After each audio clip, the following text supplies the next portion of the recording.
Assalamualaikum warahmatullahi wabarakatuh. Perkenalkan, nama saya Nisa Nabila Rahma, NIM 060403200072. Di sini saya akan menjelaskan mengenai audit eksternal.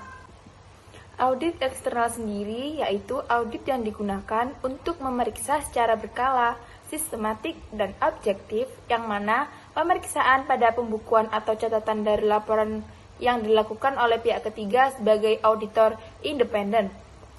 Tujuan dari audit sendiri yaitu untuk mendapatkan pendapat, keputusan, dan kesimpulan mengenai kewajaran keadaan keuangan pada usaha organisasi atau unit tersebut. Audit eksternal merupakan audit yang digunakan oleh pihak-pihak luar di luar lembaga tersebut berada. Audit eksternal berupaya melakukan penjaminan mutu secara terstandar berdasarkan kesepakatan-kesepakatan yang umumnya dimiliki oleh asosiasi-asosiasi atau lembaga mutu. Agar kualitas pendidikan semakin baik dan sesuai dengan harapan stakeholder pendidikan, auditing sebagai salah satu fungsi evaluasi dan penjaminan mutu diharapkan dapat berperan maksimal dalam rangka memberikan informasi yang akurat, apa adanya, dan faktual. Yang kedua yaitu kita akan membahas mengenai peran dan tugas auditor eksternal.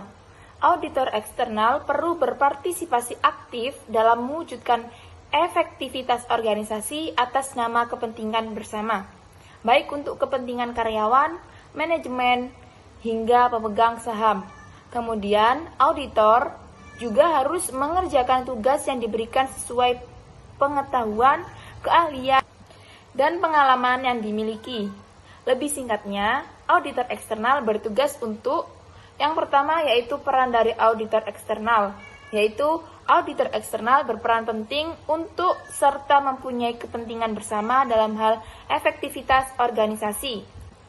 Yang kedua yaitu mengetahui pengetahuan luas seputar dunia bisnis, industri, dan resiko yang akan dihadapi perusahaan atau organisasi. Tugas dari auditor eksternal sendiri yaitu yang pertama mempunyai opini atas laporan yang telah dikerjakan.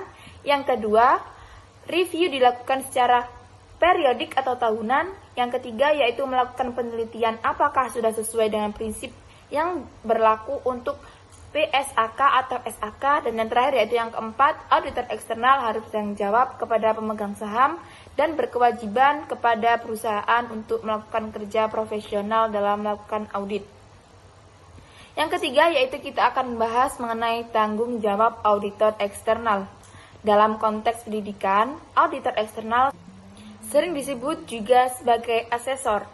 Adapun tanggung jawab asesor yaitu yang pertama, melaksanakan tugas secara sungguh-sungguh dengan berdoman kepada norma-norma pelaksanaan visitasi hingga hasil akreditasi yang diberikan ke sekolah atau madrasah benar-benar mencerminkan tingkat kelayakan sekolah atau madrasah sesungguhnya.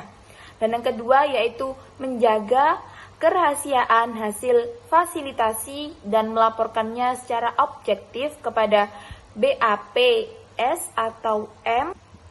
Auditor eksternal atau asesor direkrut dari berbagai unsur, termasuk dosen atau guru, widyaswara, pengawas sekolah atau madrasah, organisasi profesi yang bergerak di bidang pendidikan, dan unsur masyarakat pendidikan yang memiliki wawasan, pengalaman, serta komitmen untuk meningkatkan mutu pendidikan.